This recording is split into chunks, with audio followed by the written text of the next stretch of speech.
The first time I felt 82, I was holding my breath underwater. Not in a pool, in a bathtub, my own bathtub. I'd been having trouble sleeping, and someone at work mentioned that a warm bath might help. So I filled the tub, turned off the lights, and slid under the surface. The water was quiet, the world was quiet, and then I heard it. Not a sound, a pulse, a pressure behind my eyes. I counted, 82 seconds. That's how long I stayed under. When I came up, gasping, the bathroom mirror was fogged, and in the fog, written in a script I didn't recognize, the number 82. I wiped the mirror. The number stayed. It was etched into the glass, not scratched, etched, like it had been there for years. And I'd only just now noticed. I touched the glass. It was warm. Not from the bath, from something else. I dried off. I went to bed. I didn't sleep. The next morning, the number was on my ceiling. Not etched, painted, in a pale gray that matched the plaster. I hadn't painted it. I didn't own gray paint. I stared at it for an hour. Then I called my landlord. He said he'd send someone to look at it. No one came. The number started appearing everywhere. On my coffee mug, on my keyboard, on the back of my hand when I woke up. Not a tattoo. Something under the skin, like a bruise in the shape of 2 digits. 8 and 2. I scrubbed. It didn't fade. I covered it with a bandage. The bandage fell off. The number was darker. I went to a doctor. She said it was a birthmark I'd never noticed. I told her I'd noticed. I'd had that hand for 34 years. There was no birthmark. She shrugged. She said she could refer me to a dermatologist. I said yes. The referral paperwork had a case number, 8282. I left the office. That night, I dreamed of a hospital. Not a real hospital, a dream hospital. The walls were white. The floors were white. The lights were fluorescent and buzzing. I was lying on a gurney. A sheet was pulled up to my chin. I couldn't move. I couldn't speak. I could only watch.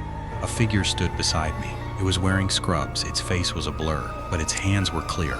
Old hands, veined, trembling. In its right hand, a scalpel. In its left hand, a small clock. The clock had no numbers, just hands. And the hands were moving backward. The figure leaned close. Its breath smelled of formaldehyde and flowers. 82, it whispered. The number of the incision. The cut that separates the self from the self. You've been living with the wound for 34 years. You just never noticed. Because the wound was on the inside. Now it's on the outside. Now you can see it. Now you can count it. 82 stitches. 82 scars. 82 seconds between each heartbeat when you're sleeping. The figure raised the scalpel. I tried to scream. No sound came out. The scalpel stump descended. I woke up in my bed. My chest was bare.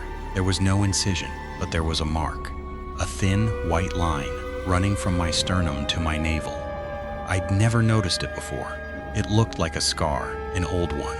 The kind that had been there so long, the skin had forgotten it wasn't supposed to be there. I traced the line with my finger. It was warm. It pulsed. 82 times per minute. I started researching. 82, not a prime, not a square, just a number. But it kept appearing in old texts, medical texts, journals from the 1800s, references to a procedure that had been banned, a procedure that involved separating the 2 hemispheres of the brain, not physically, psychically.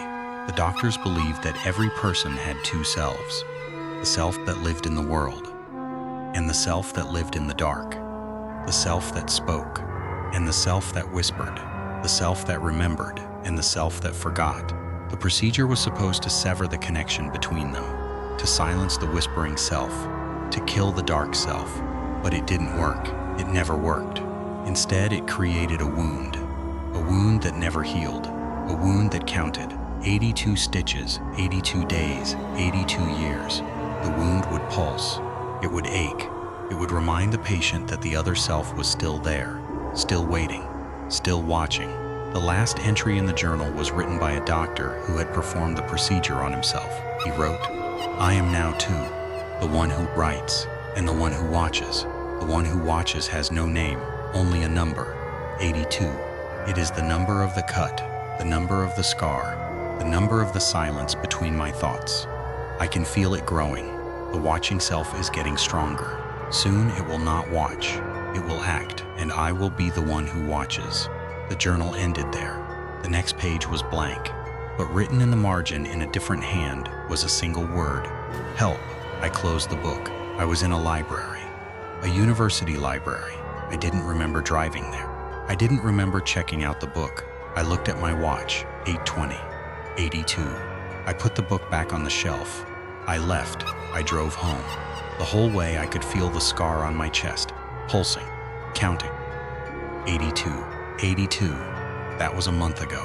I've been living with the number ever since. It's on my skin, on my walls, on the clock, on the receipts, on the spines of books I've never read. But worse than the number is the presence. The feeling that I'm not alone, that someone is standing just behind me, just out of sight, watching. I've tried to ignore it. I've tried to medicate it. I've tried to drink it away. Nothing works. The watching self is patient. It's been waiting for 34 years. It can wait a little longer. Last night, I woke up at 3:22 a.m. 3:22. 3 times 22 is 66, not 82. I almost went back to sleep. Then I saw the figure, standing in the corner of my bedroom. It was wearing scrubs. Its face was still a blur, but its hands were clear. Old hands, veined, trembling. 8:15, in its left hand a clock. The clock was ticking, backward. You've been ignoring the wound, it said. You've been pretending it's not there. But the wound is real. The wound is deep, and the wound needs to be closed. Not with stitches, with acknowledgement. You have to face the other self, the one you cut away, the one who has been watching from the dark. I asked how. The figure stepped closer. Its breath smelled of formaldehyde and flowers. 82 seconds, it said. That's how long you have to hold still, to close your eyes, to listen, not with your ears, with the scar. The scar will speak. The scar will tell you where the other self is hiding, and then you have to go to it, not to fight it, to embrace it, to become whole again. The figure faded. The room was dark. I lay in bed, staring at the ceiling. The number 82 was there, painted in gray. Pulsing, I closed my eyes. I pressed my hand to the scar on my chest. It was warm. It was pulsing. I counted the pulses.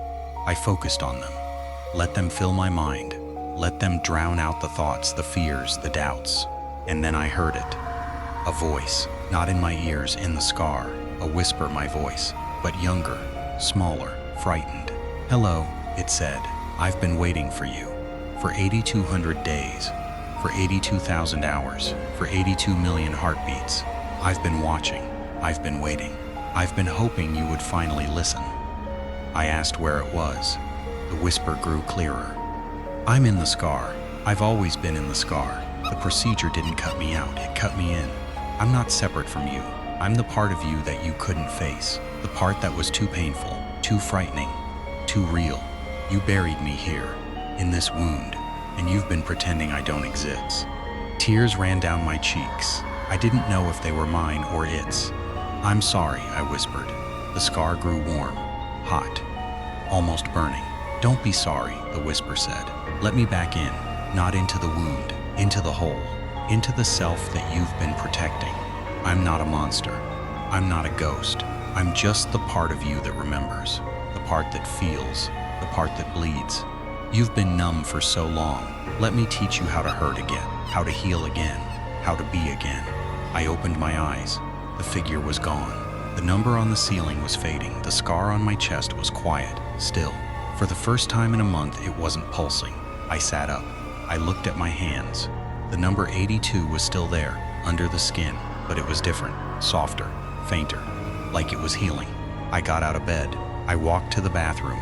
I looked in the mirror. My reflection was me, just me. No blur, no figure, no watching self, just my tired face, my tired eyes, but behind my eyes I could feel something, a presence, not threatening, not hungry, just present, just patient, just whole. I touched the mirror. The glass was warm. 82, I said. The reflection smiled, not a different smile. Myfa smile, real, whole. 82, it said back, and then it winked. Not a mocking wink, a knowing wink. The wink of someone who has been waiting for a long time and is finally glad to be home. I left the bathroom. I made coffee. I went to work. I lived my life. The number still appears sometimes, on the clock, on a receipt, on a license plate. But it doesn't scare me anymore. It reminds me that I am not one, I am two, the one who acts, and the one who watches, the one who speaks, and the one who listens, the one who cuts, and the one who heals. 82. It's not a curse. It's a suture, a stitch that holds the halves together. A reminder that we are never whole, but we are never separate. We are always in the process of becoming, of healing, of closing the wound. Check your own chest, not with your hand, with your attention. Is there a scar you've been ignoring? A mark you've been pretending isn't there? A whisper you've been silencing? Listen, not with your ears, with the wound. 82. It's not just my number, it's everyone's. The number of the incision, the number of the scar, the number of the self that watches and waits and hopes. Don't cut it out, don't bury it, don't pretend. Let it in, let it heal, let it be. The scar is warm, the pulse is steady, the number is counting, not down, up, towards something whole. I'll meet you there, in the space between the cuts, in the silence between the whispers, in the number that holds us together. 82. It's not the end, it's the stitch, and stitches are the beginning of healing.